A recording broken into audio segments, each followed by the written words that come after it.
I've been meaning to put this shit on here for a while because I think he kind of makes an interesting point, and I'll see what y'all think. I don't know much about this dude. I know he's kind of a fucking a legend in his own right. Back in the day, dude's name is Jerry Garcia.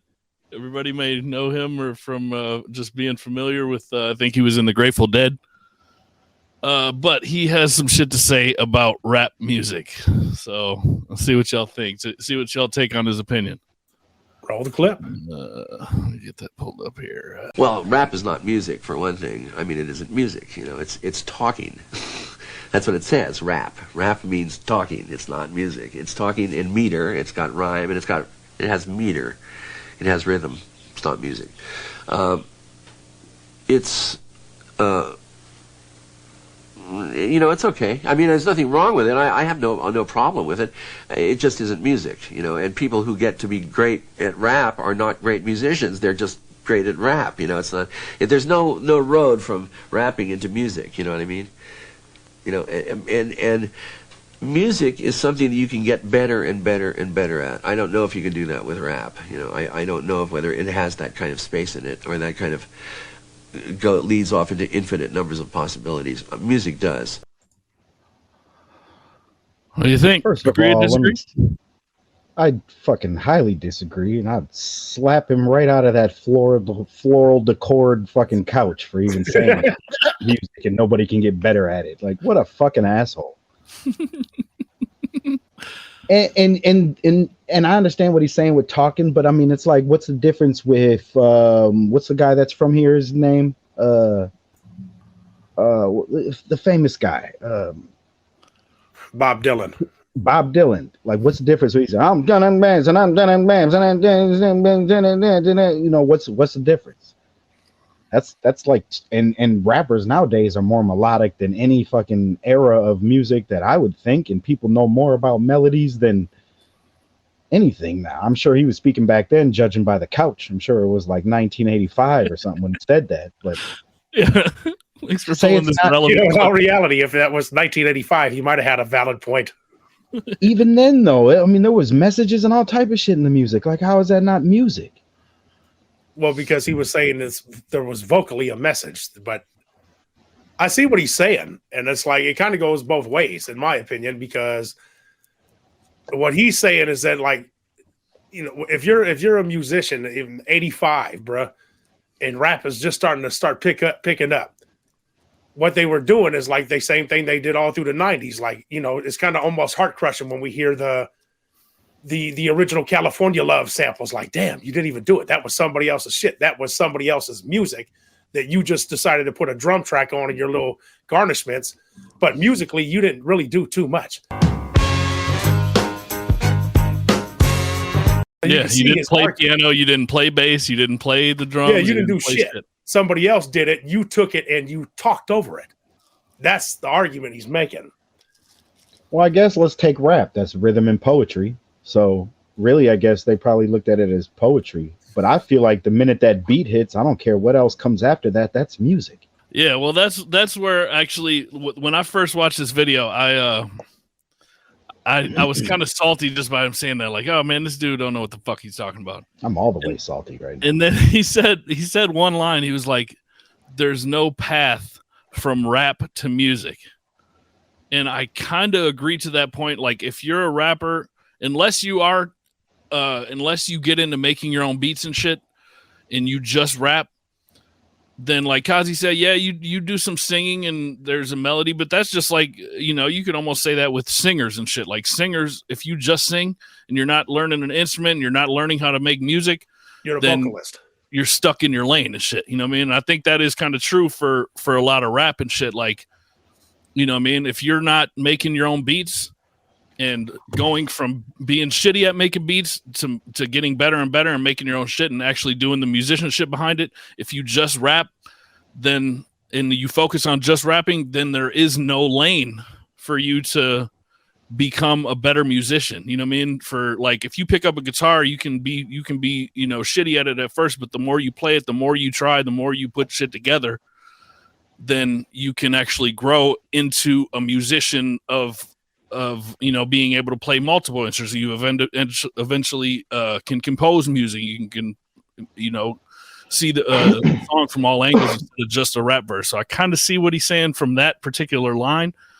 But I guess the adverse is that to like, if you're making your own beats, man, I'd definitely fucking consider you a musician, because there's if the beats are good, there's definitely musicianship into it. Even if you're anything short of just putting samples into shit. If you're picking out a melody, or you're doing some sort of chords, and you've progressed from being a simple beat maker to a complicated beat maker, there's a path there in musicianship. So like, and he wasn't saying that you can't. He was just talking about music wise. You easily, well, not easily, but there is a path from starting off rapping to getting better.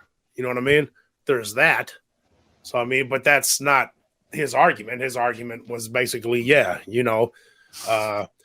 heard that before, man. I've heard comedians. That was a big thing when rap first started up. That's why a lot of people thought that rap wasn't going to stick around.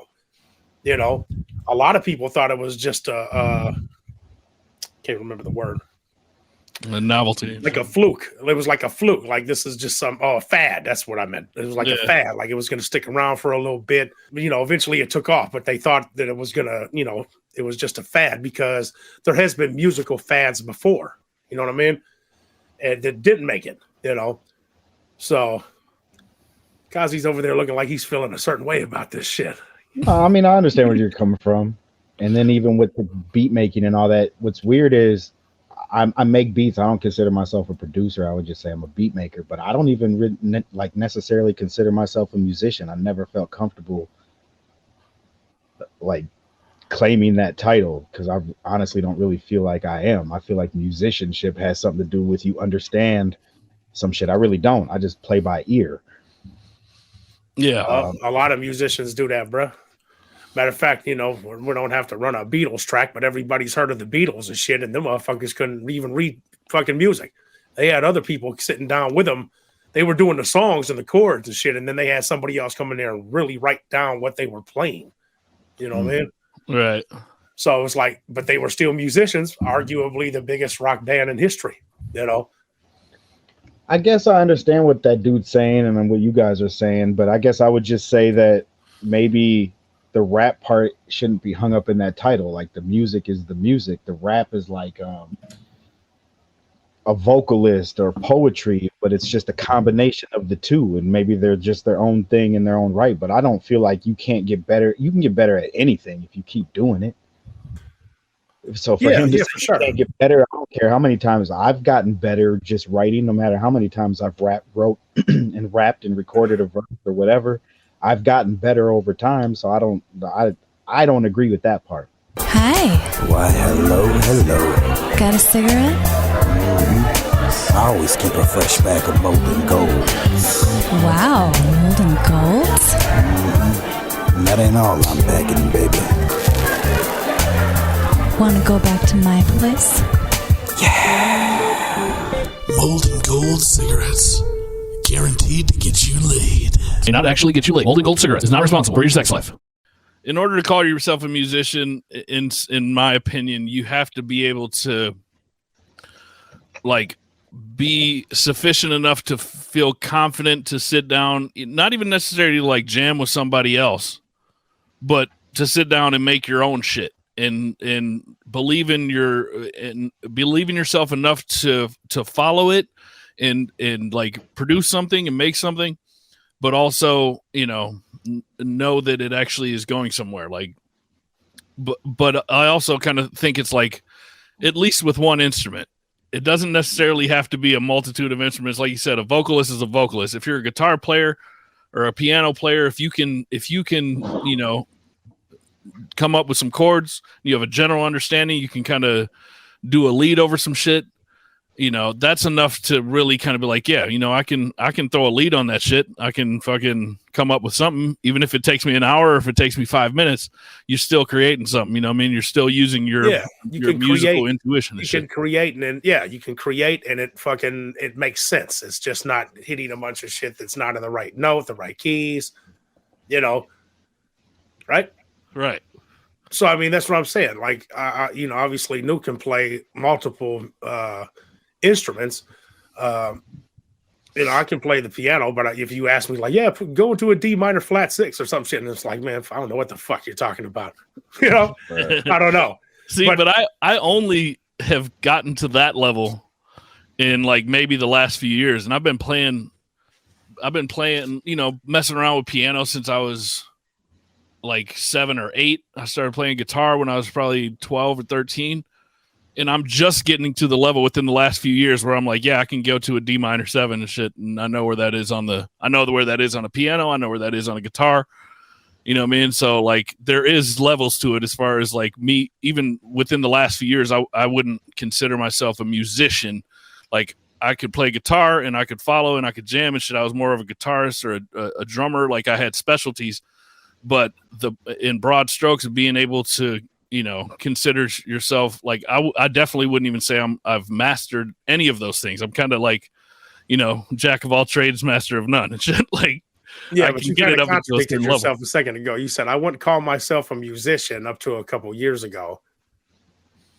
But before that, you were saying, yeah, if you could play anything and make it make sense, then yeah, I would put you in the categorization. And that's what I meant, that there is levels to it. There is levels to it. You know what I mean? Like if you can make a song and it takes you an hour to put a lead on it, but then by the end of the hour, you got something that sounds fucking, perfect. There's apprenticeship and there's masterful. Mm-hmm. Yeah, sure. Levels in between. So definitely.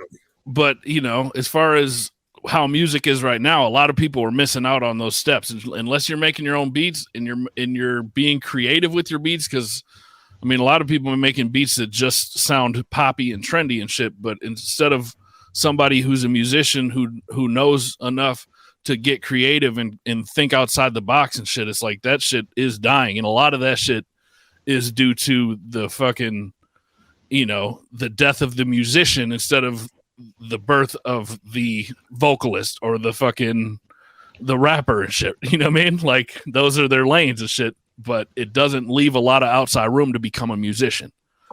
You know what I mean? Like other genres of music. Kind of bouncing back to what Kamikaze said, like, as far as the rap part, there was a message at a time. There was a message. Like that's kind of how you got your daily news and shit. You know what I mean? Like what was going on in the hood, in different neighborhoods. That was kind of that was the message. That was the messenger delivering what's happening over here.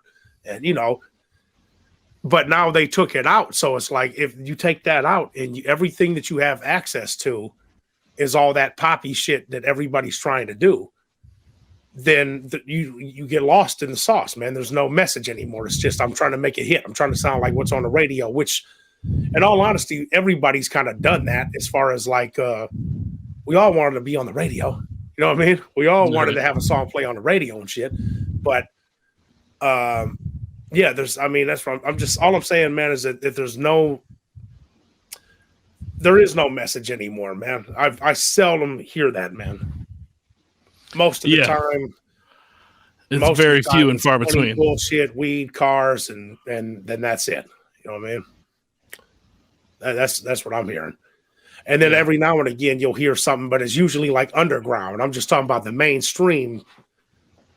There are no more messages, man. Well, yeah, that's like you said, man. It's kind of few and far between where you find some shit with that's a message and shit. Like even if the message is,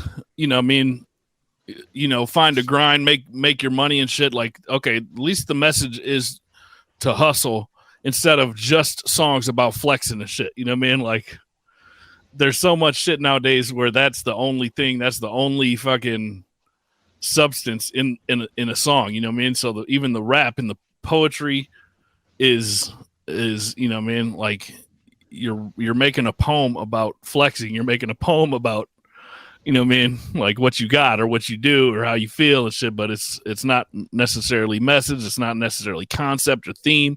It's not based on a vibe that a beat gave you. Like the beat was pretty much, you know what I mean? The beats can be interchangeable and shit. Like the beat goes hard, so you just got to go hard over the beat instead of it being like a creative, like, this is how I'm feeling. Let me make a song and a track that sounds like this and then write to it. You know what I mean? It's just automatic. It's almost like fucking cut and paste, printing press, just churning out the shit that's most trendy and shit. You know what I mean? Yeah. Well, that's kind of what, Kazi was saying last week. Like, well, yeah, I was surprised, you even liked some of my shit. And it was like, well, because you weren't doing that shit that we're talking about. It counts a hell of a lot. Yeah, right. Kazi, you awake over there, brother? You haven't moved in about 7 minutes. Just listening. His glasses are dark. Yeah. Yeah, I'm still shocked. I don't know. I never know how people take music. I mean, like my music. I don't know. I just write whatever comes out, whatever the beat's talking to me about. Rarely do I ever go into music where I'm like, I'm gonna rap about this. I have done that with albums like Project MK Ultra because I had to, but I'm just saying if I just have beats, I can just let them. I don't know. They kind of. I feel like there's some rappers that just have something to say and they just need a beat, and I feel like some rappers that are waiting for the beat to tell them what to say, but they just have the skill to convey the message. Right. Yeah. Yeah. I would agree with that. I mean, there's been times where the beat is just screaming like this is what you rap about, and then you go. You know what I mean? And then there's been other sessions where it's like I'm not really feeling the beat. It's all right, but this is the song and this is what we're talking about. Like, okay. That's kind of why I feel like there's really no writer's block. You're just not hearing the right frequencies or something. You're just not hearing the right beat. There's people that's like, I'm in a mental block right now. I don't. As I get older, I'm starting not to really believe in that. I think it's just lack of inspiration to, or whatever you're trying to do or whatever's available to you at that moment. But I guarantee you, even on those days, if you heard the right beat, that shit would come out. I agree. Yeah, but I mean, I think even that, man, that's almost reactionary. Where if you're, that's almost like you hear a beat that somebody else did. When the producer or the beat maker puts the energy into that shit. Like there was the song sticks in my head. There's the Bill Withers song "Lovely Day." Yeah. And then Twista had a remix of that shit. Yeah. That shit banged. You know what I mean? Like it was just obviously it's a sample and shit, but it's one of those beats. You can imagine that beat. That beat has it's got its own corner as far as a vibe. It's got an old school feel, man. This shit reminds me of fucking some old school shit. You know what I mean? And just for the record, I couldn't stand that fucking song. Which one? Either version? Well, no. I mean, I like the Bill Withers one. When Twista came out with that, I'm like, well, you're not twisting like I was expecting. Yeah, I wasn't slapping that in the Cutlass. Yeah, I'm not playing that shit. Lovely day. Lovely day. Yeah. I mean, I was bumping that in the Ford Focus. Were you really? Were you really doing? Yeah, I was bumping that in the Dodge Acclaim. The Ford Focus and shit. Yeah, there was a few songs on there that was like, man, I'm looking for that West Side Chicago feeling, and this wasn't it. I don't know. Yeah, one of my favorite songs. I'm trying to hear him on the fucking Devil's Angel or whatever that song was. That was one of my favorites off. I don't even know what album that was. One of his newer ones. Shit, he's a goddamn like a gunsmith now, man. Like he fucking, it's like a Twista. Yeah, like he coaches his own classes and shit for firing ranges and all that. Like he's a gun nut, Nobody else noticed that shit? No. Yeah, I seen that. He did a whole song where he was rapping about all them guns and shit. I didn't like the hook at all. I think it was called Glock or some shit. The hook was yeah. He's because he said it every 7 seconds. Glock. He was killing it on the verses. You got to think he made a killing off that too. I'm sure Glock products, they probably sent him a few free Glocks and a nice check. Yeah, he's out there shooting shit up with the whole class and shit. I would love to see those contracts that they get, man. Like, yeah, you have to say Glock, you have to say fucking. Oh yeah, they're descriptive and what you cannot Blackhawk say holsters and shit. You have to fucking say each after how many times you got to say it at least 3 times and at least once in the chorus. Like these contracts are out there somewhere, you know what I mean? Like, yeah, they'll slide it into these songs. Like they'll slide it into songs where you wouldn't know that it's obviously like a marketing ploy. I'm trying to think of a good example. Like for sure, there was songs back in like the 2000s where you could tell where it was like it was almost sponsored by a specific fucking alcohol or some shit. You know what I mean? Like St. Ides. Yeah, St. Ides. Get fucking get what's his name in here. They have two pop They come had in, everybody. hit verses and twist it up and shit. Now follow as we ride, motherfuck the rest. You see me drinking on the St. Ides. Yeah. Yeah.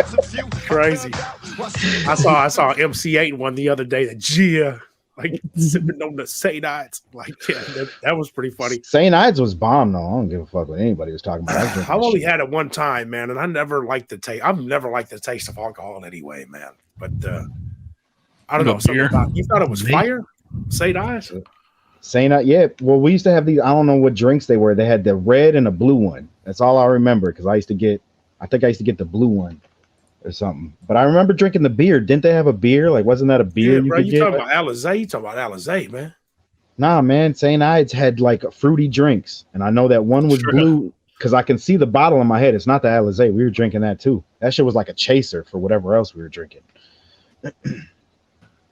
But no, St. Ides had a red and blue drink because I remember when they stopped selling them. Like, I'm like, damn, man, that was my shit. It was like a slightly stronger Mike's Hard Lemonade or some shit, you know. But they were. Oh good. yeah, I see it here. Yeah, okay. Are they still? Yeah, I used to drink. They shut down? They are. I don't know. I'm trying to see. The shit out of those. Yeah, they've been gone since 1998. How's he gonna show up next week? What the fucking St. Ides shit? Yeah, you probably find out on eBay for $602. Yeah, I'm sure. Unopened. St. Ides. Dehydrated can. That's what we ought to do, man. That'd be a good. Since it's discontinued, we ought to fucking. There ain't no way they stopped it at 98 though, because I was still buying that shit at the fucking. I swear I was buying that shit at the liquor store like around the time I turned 21.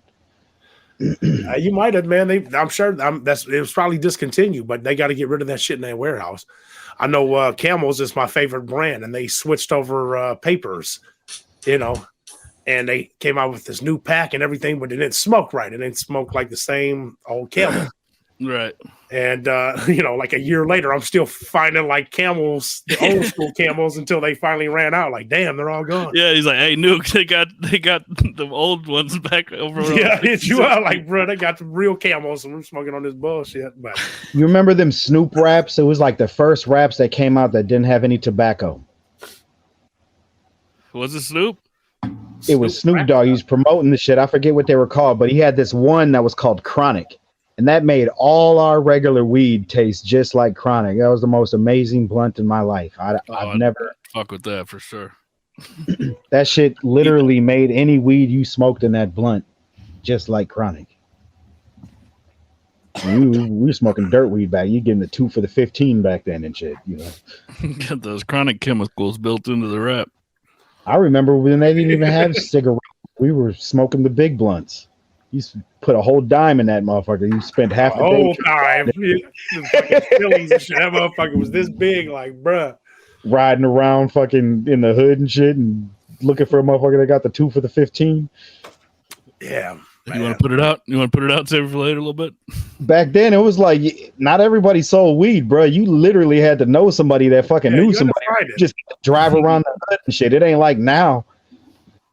Yeah, where everybody knows somebody. When you saw the man too, like there he is, right there, boom. Yeah, hit me with that 2 for 15. Shit, I was like 12, 13 years old. And I kept running into I can't remember the dude's name, man. It doesn't matter. It doesn't matter anyway. Probably better. But, you know, I kept running into him, man, and he was selling nickel bags, fat nicks and shit. So it was like I was selling them motherfuckers off for dimes, you know. Yeah, I was going to say that shit too. It's like you run into a guy and he's like, I got 3 for 20 or some shit. I literally bought motherfucking regular weed until you couldn't find that shit no more. I didn't convert over to the fucking good shit until like 2009.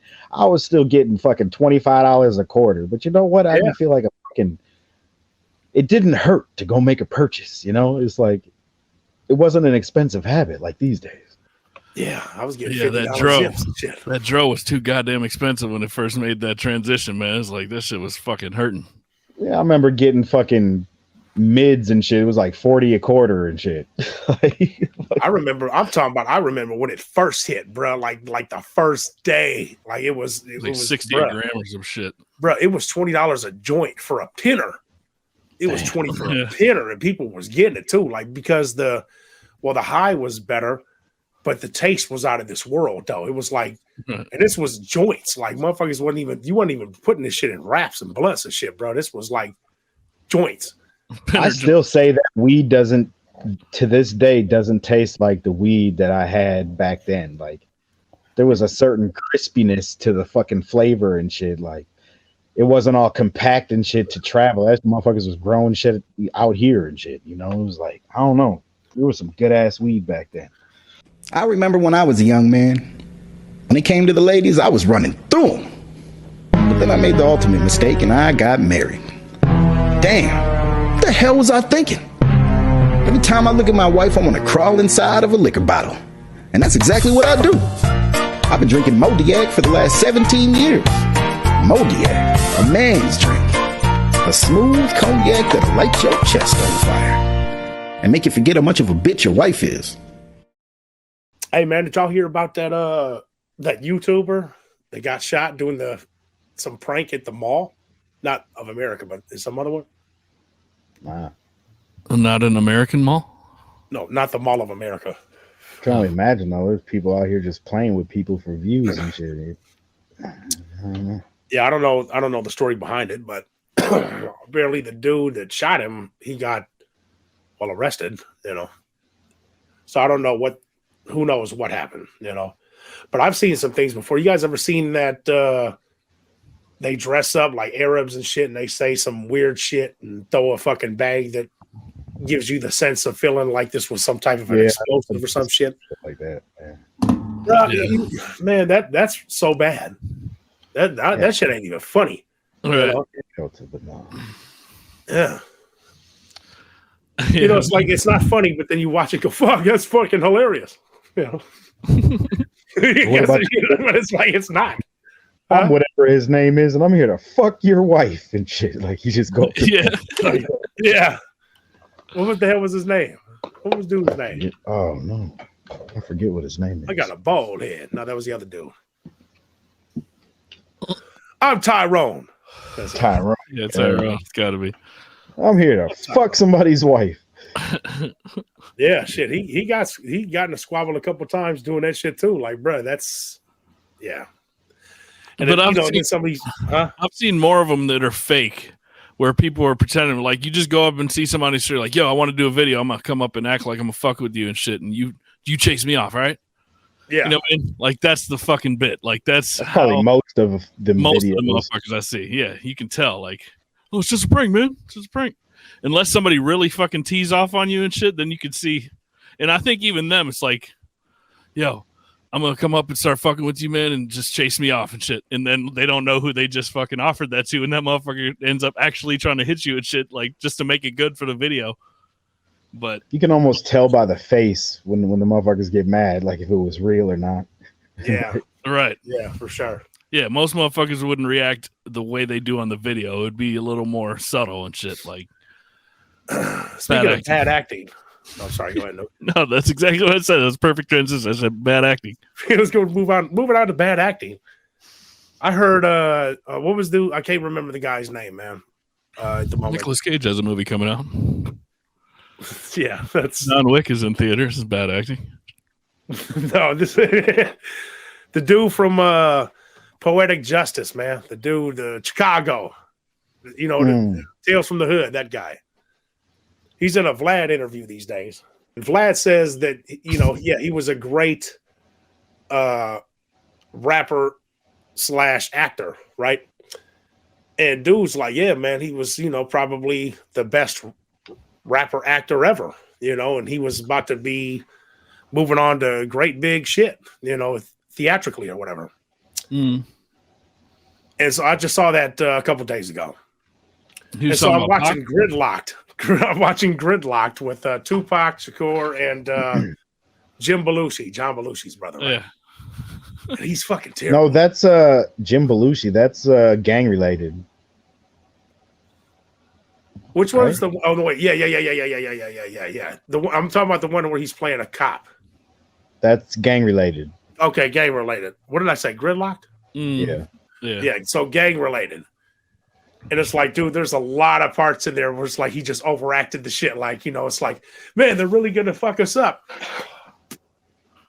And it's just like, yeah, oh man, the heat, the pressure's on and shit. I can't fucking believe you.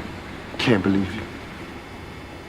I don't think he was bad in the movie. I don't mind any of his movies, really. I didn't feel like. When's the last time you seen him, though, bruh?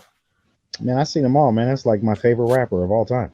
I said, when's the last time you seen it? The movie. The gang related? Yeah. Probably like a couple years ago. Bro, go back and watch it again. And like watch it. Like it's almost like I was telling you guys before, like in Menace to Society, like holding that beer and there's no gurgle out the bottle. Let's get out. Talking shit. How many times I come in this motherfucker? You got something to say. It's just all sitting there and shit, like it's just like this is little things that you start seeing, like, oh god damn. Like, man, all right. Cut. Let's do that again. I'm talking about, bro, he's literally like, oh no. Like this move, like, like who the fuck bites their hand? No. Yeah, this shows that I'm distressed. Yeah. Yeah. I'm saying, man, watch it again. It's just like, that was some old like '90s shit though. They were doing that in a few. That's what I was thinking. It's okay because it's some '90s shit. What, like, biting your fucking hand? No. Well, maybe even that. But I'm just saying about the whole vibe of a little bit overacting and shit. You know what I mean? Like, so a lot of overacting was going on in the 90s. He's a fairly new actor. He's stepping in there with like real actors and shit. I'm sure he's probably has to. Yeah, he's definitely not as practiced as some of the other his co-stars. He's probably the least experienced actor on the set. I think he said that in an interview before. Yeah, I'm sure that has something. Yeah, I'm sure, man. I mean, yeah. He's acted before, but he's always took roles as like something familiar. You never were a police officer. You know what I mean? Like it's a whole different thing. The movie Baby Boy was written specifically for him. Was it really? Yeah. In fact, John Singleton, I just seen an interview about it like 2 days ago, was like he was like devastated. I think Tyrese was telling the story, and John Singleton was like devastated that he passed away because he's like, I wrote this movie specifically for you.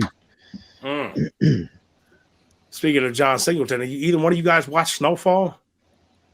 I only saw like up at the first 5 episodes of the first season up until it got into some like weird jail shit.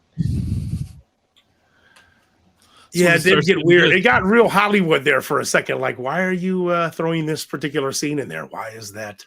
It got real weird in that like 5th episode. Yeah, like real sus, right? It got real super. Yeah. I just remember how I felt, and I kind of fell out after that.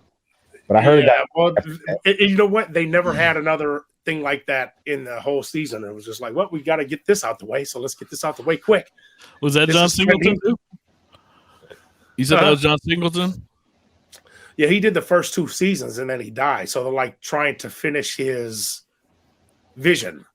And I gotta say, it's pretty good, man. You know what I mean? It's basically based around California during the crack era in like the mid '80s. Yeah. And one could argue it's about Freeway Ricky Ross. His whole life. That's what Freeway Rick Ross says anyway. He says he talked to John Singleton, and John Singleton said he wanted to make his whole story, and then he ain't talked to John Singleton for like a year. And then all of a sudden this show was up in there and, coming out, and he's hearing about it and he's not involved in it. He's like, man, that's my whole story. But then when you hear from John Singleton will tell you, man, I knew all these people like by name, like some of the characters and shit. This is how they were, whatever.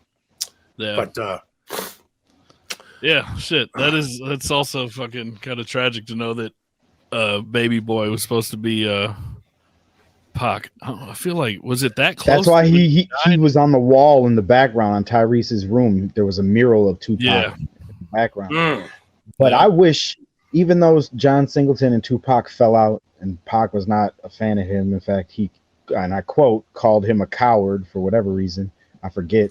But I wish John Singleton would have made the Tupac movie versus whatever the fuck that was. I didn't even watch it. I could tell it was going to be bad. Yeah, that was like some fucking Oxygen Channel shit to me. Hold on, what are we talking about? You lost me. The Tupac movie that they made. The Tupac movie, it was done by I forget his name. Was it Antoine Fuqua? I don't remember who it was that shot that movie. Somebody who was a video, like a music video director, and I don't know. I know what you're talking about. I think John Singleton would have made more of a classic movie out of it. That's all I'm saying. Well, they say John Singleton was a street dude, man. Like he wasn't really with the shit, but he knew everybody. You know what I mean? He grew up around it. Like, yeah, this is the way it is. But I just heard something interesting today. As a matter of fact, that said the role that Tupac played in Poetic Justice was actually supposed to be Ice Cube. That was another John Singleton movie that was for Ice Cube. This was supposed to be our Boys in the Hood to hear, but Ice Cube didn't want to do he didn't want to be vulnerable like Pac was with Janet Jackson. He didn't want to fall in love. He wanted to be like more hard, like, keep his image going. You know what I mean? Yeah. And it just didn't work out. You know what I mean? So it went to Pac. So that wasn't written for Pac. This was written for Cube. It's kind of funny though, because when you think if you put Cube in that role, man, like I don't think that shit would be a good look for Cube. It might have been a good decision, bro. Like save all that acting shit for fucking Pac. Pac looks like he could, you see Ice Cube and all you've ever known of Ice Cube was fucking tough guy and shit. You know what I mean? And Pac is like you can see the range of emotion in Tupac and shit less than you could for Cube. Cube is like always tough guy, always saying some hard shit. You know what I mean? Pac, like Pac always, Pac, even with his songs and shit, he showed a sensitivity that Cube never really showed in any of his music. But Ice Cube went on and did Are We There Yet? Yeah, good point. Yeah, but that was his fucking own film studio, wasn't it? Yeah, it was. That was his thing. That was his like family thing. Poetic Justice is the first time. Oh, I think Juice maybe. Juice. I just remember watching Poetic Justice and having no idea who Tupac was. In fact, I remember me and my sister roasting his head for some reason. We thought he had an egg head or some shit. Like I distinctly remember renting that movie, not knowing who he was, because I think at the time, I heard Tupacalypse Now and I heard some of the music, but it wasn't my kind of music. Like I wasn't a fan of the beats of like Holler If You Hear Me and shit, even though I did play that song or listen to it if it was there, but it wasn't. I was never into those kind of beats, Yeah, it seems like he hadn't reached his pinnacle yet at that point, as far as like globally fucking being like considered the greatest of the time and shit. Like I feel like it was the same way when I first seen that shit. Like, yeah, it's Tupac, he's a rapper and some of his shit, but you're still kind of looking at him like an actor and shit. And he played his part in Poetic Justice and shit. Like I never looked at him like an actor. I thought he killed that shit. Those movies were like few and far. I know he did more movies. I think the most movies that came out was after his passing, but like doing the movie Juice and Poetic Justice, I still was more of a fan of the music. I didn't really, me personally, I didn't really look at him like an actor. I know he did those movies, but I was more interested in his music.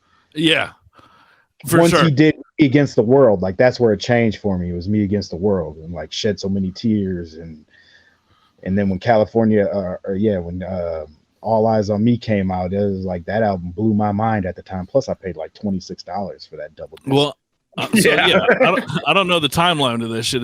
That's after Poetic Justice, right? What? Like Juice and no, I think Juice came first, and then he wanted to do something different to show his range, and then I think Poetic Justice came out. Yeah, okay. And he was supposed to be in Menace to Society. Yeah, he was supposed to play Sharif. Sharif. And he would have did good at it too. But he didn't believe that there would be a what did he say? A Muslim. What did he say? He basically was saying that character's not real, and he thought that there should be, well, for one, he thought there should be a backstory as to why Sharif was so calm and mellow compared to everybody else. I feel like they told that story though, because you've seen his father. You know, it was clear that he had an impact. Right. And the girl was a little slow on that plate. Hey, Keisha, bring Mr. Butler a plate. A nice size plate, Keisha. The hunt is on. And you're the prey. Mr. Butler had me thinking about. Yeah. I watched the shit out of Menace to Society. Shout out to everybody in chat like me don't know what the fuck they're talking about right now. Partner. That girl's a little slow on that plate, ain't she? Hey, Keisha, make Mr. Butler a motherfucking plate. That girl a little slow on that plate, ain't she? Hey, Keisha, hurry up. Bring the motherfucking plate. A nice size plate, Keisha.